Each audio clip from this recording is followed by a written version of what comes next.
I'll never forget the sight of my daughter Lucy, standing in our driveway, that Tuesday evening, completely soaked from head to toe.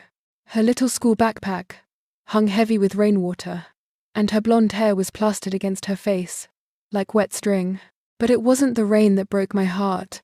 It was the confused look in her green eyes as she held up her house key, staring at our front door like it had betrayed her. "Daddy, my key doesn't work anymore," she said, when I rushed out of my car.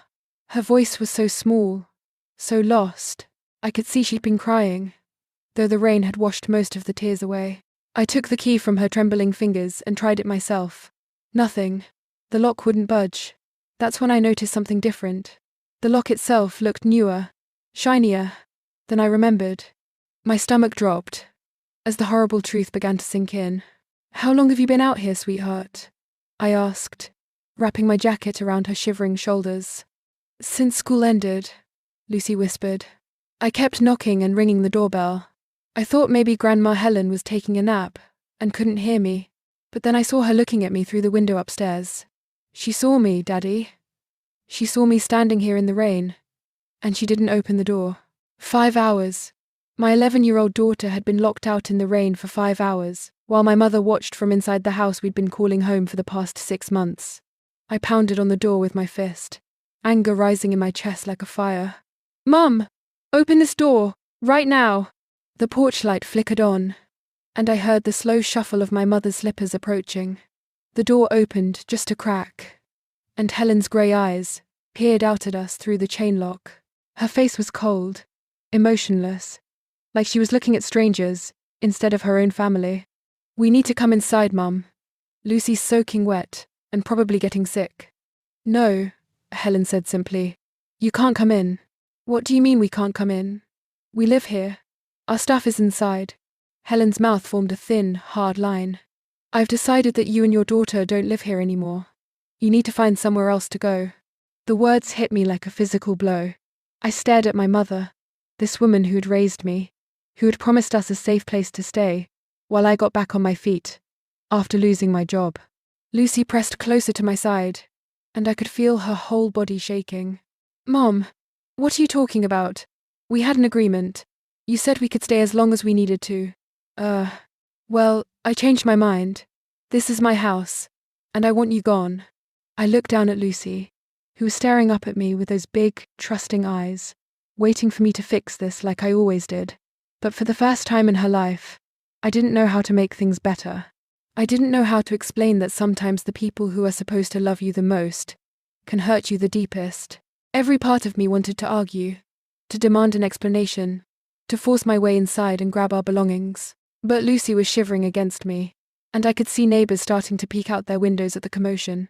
My daughter had already been humiliated enough for one day. "All right," I said quietly, the word tasting bitter in my mouth. "We'll go." Helen's eyes flickered with something. Surprise, maybe, or disappointment that I wasn't going to fight. She opened the door a little wider and tossed out 2 garbage bags. "Your things," she said.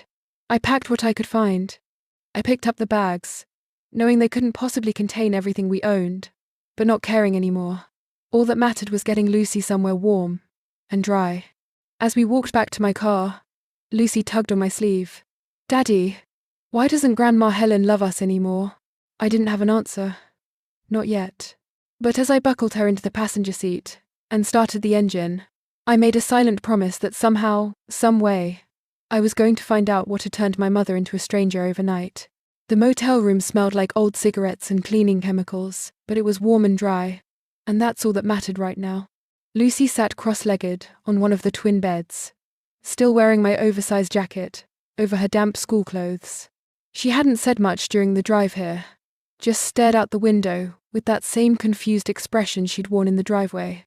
I cranked up the heater and started digging through the garbage bags Helen had thrown at us. Most of Lucy's clothes were there, thankfully, along with her favorite stuffed elephant and some of her books. My own belongings were scattered and wrinkled, like they'd been shoved in without any care. "Daddy?" Lucy's voice was barely above a whisper. "Did I do something wrong?" I stopped unpacking and sat down beside her on the bed. "No, sweetheart. You didn't do anything wrong. Not a single thing. Then why did Grandma Helen lock me out? Why did she look at me like she was angry? How do you explain to an 11-year-old that sometimes adults make decisions that don't make sense? That sometimes the people who should protect you are the ones who hurt you the most? I'd been asking myself the same question since we left the house. I don't know, Lucy. But I promise you, this isn't your fault. She nodded. But I could see she didn't really believe me. Kids always think everything is their fault, somehow. Are we going to be okay? She asked, picking at a loose thread on the bedspread. We're going to be more than okay, I said, trying to sound more confident than I felt. This is just temporary. Like an adventure. Lucy gave me a look that was far too wise for her age. Adventures are supposed to be fun, Daddy. Haha. She had me there. I reached over and smoothed down her still damp hair. You're right. This isn't fun. But we're together. And that's what matters most. I thought back to 6 months ago, when I'd lost my job at the accounting firm. The company had been downsizing, and I was one of the unlucky ones. Lucy and I had been living in a nice apartment across town, and I'd been so proud of the life I'd built for us, after her mother left when Lucy was just 3 years old. But the bills kept coming, and my savings disappeared faster than I'd expected. When I couldn't make rent anymore, Helen had offered to let us stay with her. Family helps family, she'd said. You can stay as long as you need to get back on your feet. I'd been grateful, even though living with my mother again, at 31, felt like admitting failure. Helen had always been controlling, always had opinions about how I should live my life. But she'd seemed genuinely happy to have Lucy around. She'd even helped with homework and made Lucy's favorite cookies. What had changed? What had happened between yesterday morning, when Helen had made Lucy pancakes for breakfast, and this afternoon, when she'd watched her own granddaughter stand in the rain for 5 hours? Daddy, I'm hungry, Lucy said, interrupting my thoughts. I looked at my watch. It was almost 8 o'clock, and neither of us had eaten dinner. I checked my wallet. $43 and some change. Not much, but enough for tonight. How about we walk to that convenience store we passed and get some sandwiches? Maybe some of those cookies you like. Lucy's face brightened a little. The ones with the pink frosting. The ones with the pink frosting. We walked hand in hand through the motel parking lot, past cars with out-of-state license plates and people who looked like they were just passing through, just like us. The convenience store was bright and warm, and Lucy picked out a ham sandwich and a bag of cookies, while I grabbed a coffee and tried to figure out our next move. Back in the room, we sat on the bed, eating our simple dinner, while Lucy worked on her math homework. She was so resilient, so determined to keep going with her normal routine, even when everything around her had fallen apart. Tomorrow, I'll start looking for a new place for us, I told her as she packed her backpack for school. Will it have my own room? She asked hopefully. It'll have whatever you want it to have, I promised, though I had no idea how I was going to make that happen. As Lucy brushed her teeth in the tiny bathroom, I stared at my phone, wondering who I could call for help. The list was shorter than I'd like to admit. The next morning, I dropped Lucy off at Riverside Elementary, the school closest to our motel. She looked so small, walking through those unfamiliar doors, clutching her backpack like a lifeline. The principal, Mrs. Thompson, had been understanding when I explained our temporary housing situation, though I could see the pity in her eyes. We'll take good care of her, she assured me. Lucy seems like a strong girl. Strong. Yes, she was stronger than any kid should have to be. After leaving the school, I drove straight back to Helen's neighborhood. I needed answers, and I wasn't going to find them sitting in that motel room feeling sorry for myself. Something had triggered my mother's sudden decision, and I was going to figure out what it was. Mrs. Rodriguez was watering her flower garden when I pulled up. She'd been Helen's neighbor for over 20 years, and if anyone had seen something unusual, it would be her. Alex, she called out, setting down her watering can. I was wondering when you'd come by. Where's little Lucy? Alex, at school, I said, walking over to the fence that separated her yard from Helen's. Mrs. Rodriguez, did you notice anything strange happening at my mother's house yesterday? Any visitors? Her expression grew serious. As a matter of fact, yes. There was a man in a fancy suit who came by around noon, drove a black car, very official looking. He was inside for about an hour. My heart started racing. Did you see what he looked like? Older gentleman, maybe 60, with grey hair, carried a briefcase. He looked like a lawyer, or something important like that. She leaned closer to the fence. Alex, what's going on? Helen seemed very upset after he left. I saw her pacing around her living room for hours. Martha, a lawyer. Why would a lawyer be visiting Helen? And why would his visit result in Lucy and me being thrown out of the house? I'm not sure yet, I told Mrs. Rodriguez. But thank you. This helps a lot. I spent the rest of the morning driving around town, stopping at every law office I could find. Most of the receptionists were polite, but unhelpful when I described the man Mrs. Rodriguez had seen. It wasn't until I reached the 4th office that I got a reaction. That sounds like Mr. Peterson, the young woman at the front desk said. He's with Peterson and Associates downtown. They handle estate planning and inheritance law. Well, estate planning, inheritance law. The words sent a chill down my spine. The only person in our family who might have had an estate worth planning was my grandfather, Helen's father. But he'd died 3 years ago, and as far as I knew, everything had been settled long ago. I drove to Peterson and Associates, a sleek office building in the business district. The receptionist confirmed that yes, Mr. Peterson had been out of the office yesterday afternoon. But no, she couldn't discuss his appointments without his permission. I'd like to speak with him, I said. Do you have an appointment? No, but this is urgent. It's about my family. She made a phone call, spoke quietly for a moment, then hung up.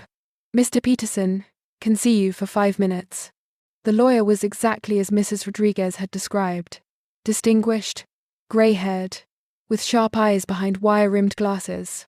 His office was filled with law books and family photos. Mr. Thompson, he said, not bothering to stand.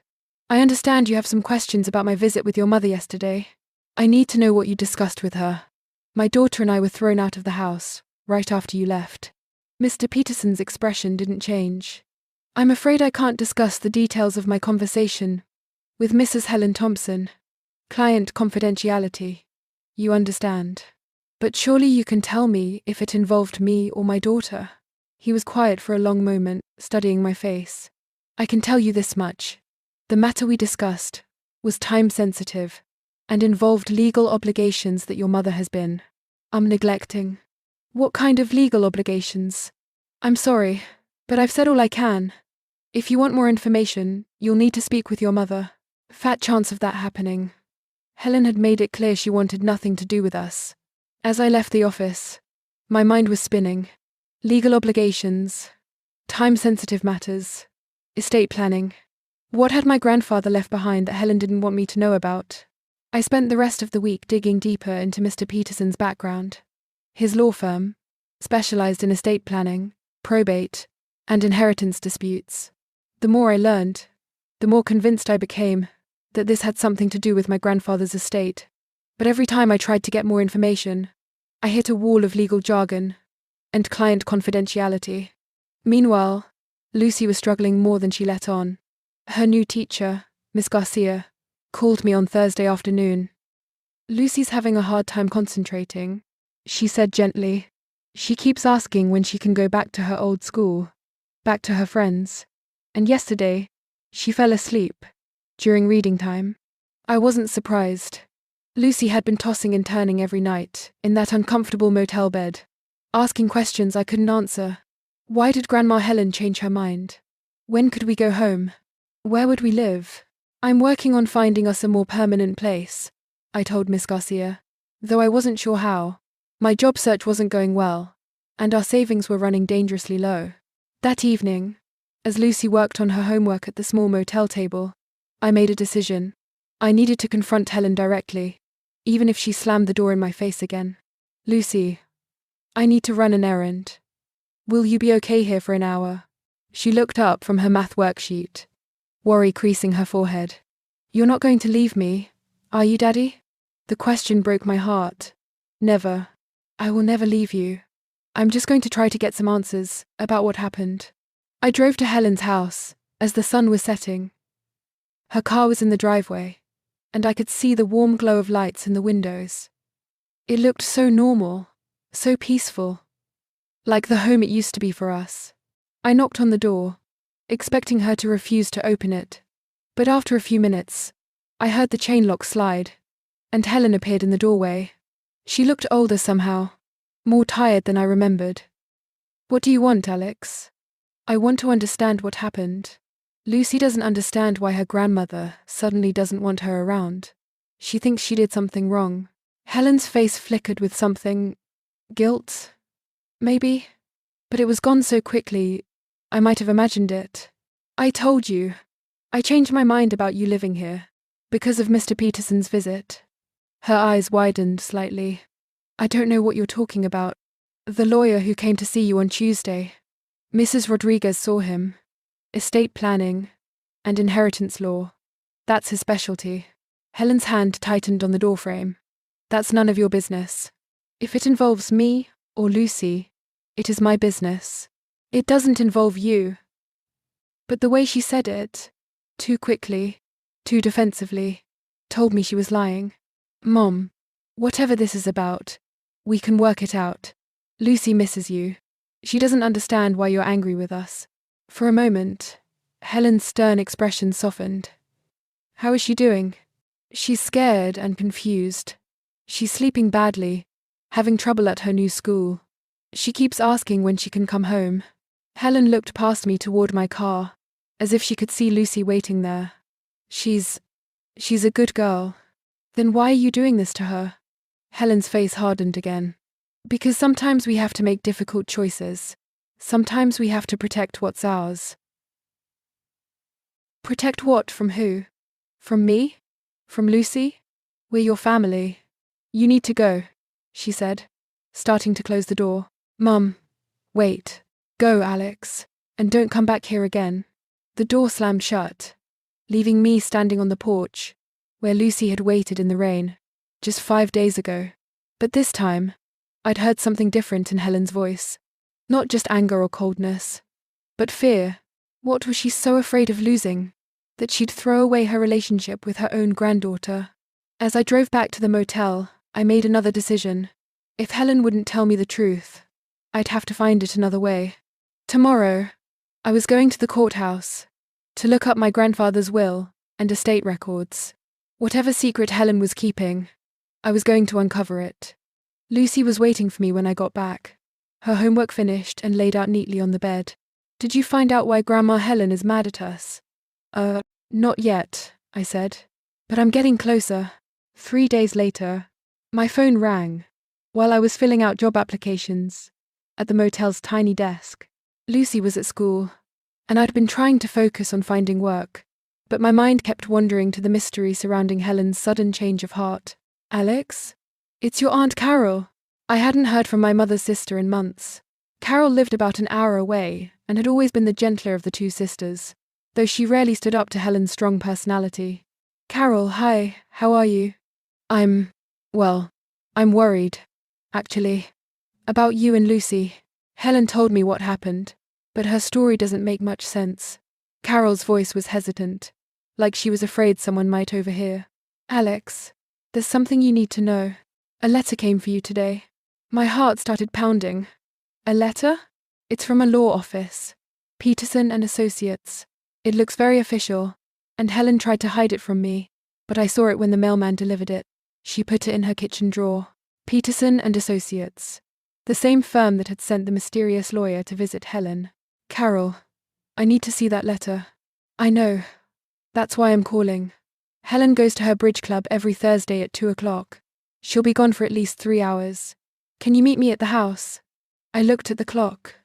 It was already 1:30. "I'll be there in 20 minutes.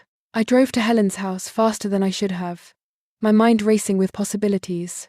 A letter from Mr. Peterson's firm, addressed to me but delivered to Helen's house. Why would they send correspondence to an address where I no longer lived, unless they didn't know I'd been kicked out?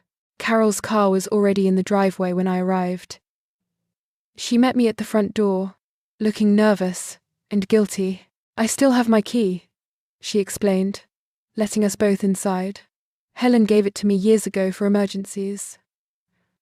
The house felt strange and empty, even though all of Helen's furniture was still there.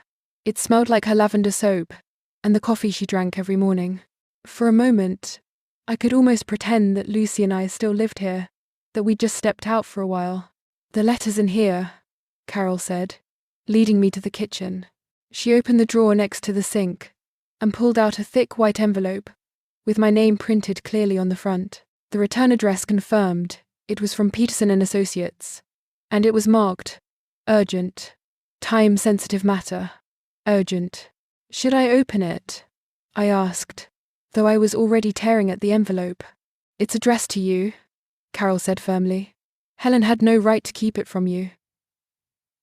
Inside was a formal letter, on law firm letterhead, dated a week ago. As I read the first few lines, my hands started shaking. "Dear Mr. Thompson," it began, "we are writing to inform you of a matter requiring your immediate attention regarding the estate of your late grandfather, Robert Thompson." I had to read the next paragraph 3 times before it sank in. "As the sole beneficiary named in your grandfather's will, you are entitled to inherit his property and assets, including the residence at 1247 Oak Street. That was Helen's address. This house. According to the terms of the will, you were to be notified of this inheritance upon reaching your 30th birthday. As you turned 31, 6 months ago, this notification is overdue. However, I'm in even the will." My legs felt weak. I sank into one of Helen's kitchen chairs, still staring at the letter. "Alex!" Carol's voice seemed to come from far away.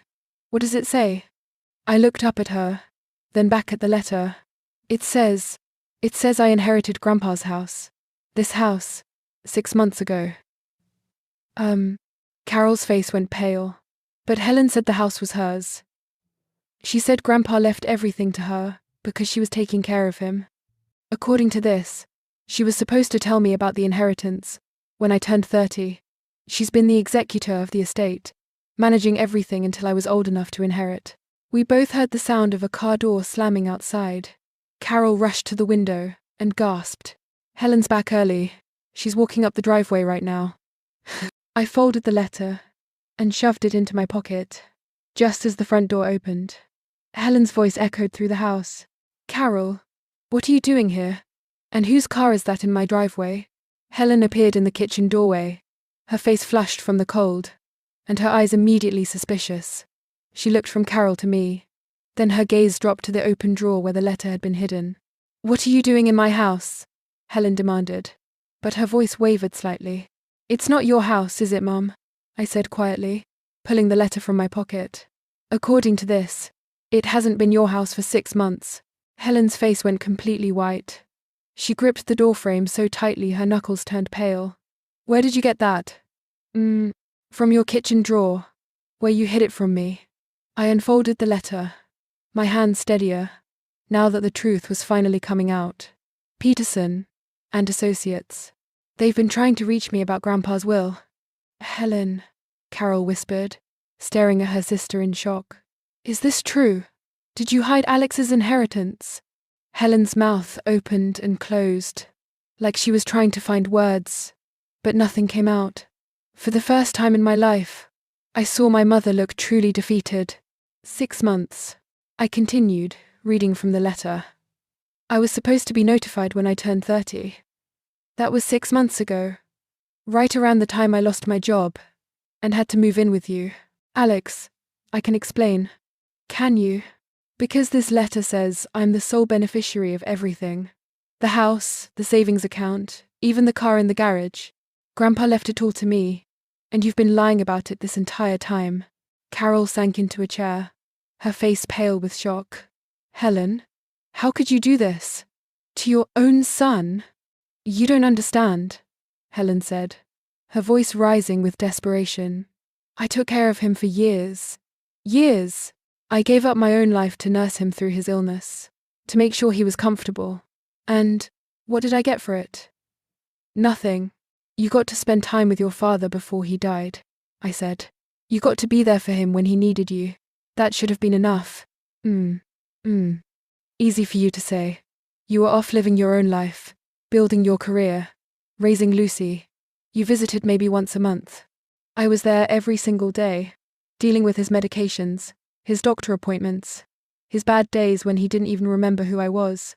I could hear the pain in her voice, the years of resentment that had been building up. But that didn't excuse what she'd done. So when I lost my job and needed help, you saw an opportunity, I said. Let me move in. Let me think I was dependent on your generosity, while you were actually living in my house. I thought. I hoped you'd give up and move away permanently. Then maybe I could contest the will, claim the house through adverse possession or something. Mr. Peterson said it was possible, if you never claimed your inheritance. Carol gasped. Helen, that's fraud! It's survival, Helen snapped. Do you know what it's like to be 68 years old, with no savings, no property, no security? I've worked my whole life, and I have nothing to show for it, except social security checks that barely cover my groceries. I felt a stab of sympathy for her, despite everything. But then I thought about Lucy, standing in the rain for 5 hours, confused and heartbroken, because her grandmother had suddenly turned cold. So you decided to steal from your own son, instead of just asking for help. I wasn't stealing. I was protecting what should have been mine. By lying to me, by letting me think I was a burden, that I was failing as a father because I couldn't provide for Lucy on my own. Helen's shoulders sagged. I never meant for it to go this far. When you lost your job, I thought it would just be temporary. A few weeks, maybe a month. But then months went by, and I realized this might be my only chance. Your only chance to what? Destroy your relationship with your granddaughter. At the mention of Lucy, Helen's composure finally cracked. Tears started streaming down her face. I miss her so much, she whispered. Every day, I look out the window, hoping to see her coming home from school. But I knew, if I let you stay, if I told you the truth, you'd take the house and I'd have nowhere to go. So instead, you threw us out into the street. I thought you'd figure something out. You always do. I stared at my mother, this woman who had raised me, who had taught me right from wrong, who had somehow convinced herself that lying and stealing were acceptable when she was desperate enough. The silence in the kitchen stretched on for what felt like hours. Helen stood there crying. Carol looked stunned, and I held the letter that had changed everything. Finally, I folded it carefully and put it back in my pocket. Mom, sit down, I said quietly. Helen hesitated, then slowly took a seat at the kitchen table where we'd shared so many meals over the years, where she'd helped Lucy with homework just a week ago, before everything fell apart. Here's what's going to happen, I began. First, Lucy and I are moving back home. This is our house now, and she deserves to sleep in her own bed again. Helen nodded miserably, not meeting my eyes. Second, you're not going to be homeless. There's a guest house in the backyard that Grandpa built for his workshop. It has electricity, plumbing, even a small kitchen. You can live there. Helen looked up in surprise. You'd let me stay? Not for you, I said honestly. For Lucy. She loves you, even after everything you've put her through. She keeps asking when she can see her grandma again. I won't take that away from her. But things are going to be different. Carol reached across the table and squeezed Helen's hand. Helen, you need to apologize. To both of them. I know, Helen whispered. I know I messed up. I was just so scared of being alone, of having nothing. I thought about the inheritance letter, about the savings account, and investments that Grandpa had left me. There was enough money to secure Lucy's future, to maybe even start the business I'd always dreamed of.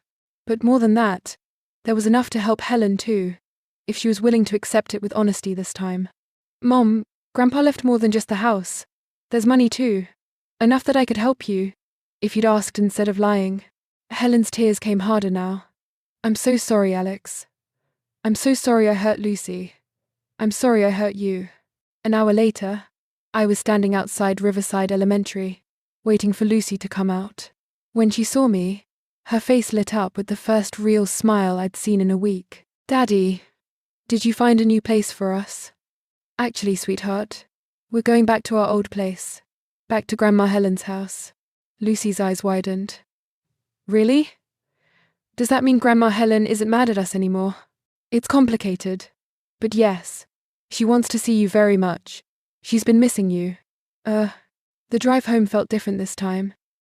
Lucy chatted excitedly about showing her friends at her old school, the drawing she'd made at the new school. She talked about her room, about her books, about whether Grandma Helen would make her favorite cookies again. When we pulled into the driveway, Helen was waiting on the front porch. She looked nervous and hopeful and scared all at once. Lucy jumped out of the car and ran to her, and Helen caught her in a fierce hug. I'm so sorry, sweetheart, Helen whispered into Lucy's hair. Grandma made a big mistake, and I'm so sorry. It's okay, Grandma. Daddy says everyone makes mistakes sometimes. Over Lucy's head, Helen met my eyes. Thank you, she mouthed. That evening, after Lucy had unpacked her things and settled back into her room, I found Helen in the backyard, looking at the guest house. It needs some work, I said, joining her. But it could be nice. Your own space, but close enough that Lucy can visit whenever she wants. I don't deserve this kindness, Helen said. Maybe not. But Lucy deserves to have her grandmother in her life. And despite everything, you're still my mother. Helen nodded, wiping her eyes. I'll make it up to you both, I promise. Just be honest with us from now on. That's all I ask. Later that night, I tucked Lucy into her own bed, for the first time in a week. She was practically glowing with happiness. Daddy, are we going to be okay now? We're going to be better than okay, I said, kissing her forehead. We're going to be home. As I turned off her light, Lucy called out softly, Daddy?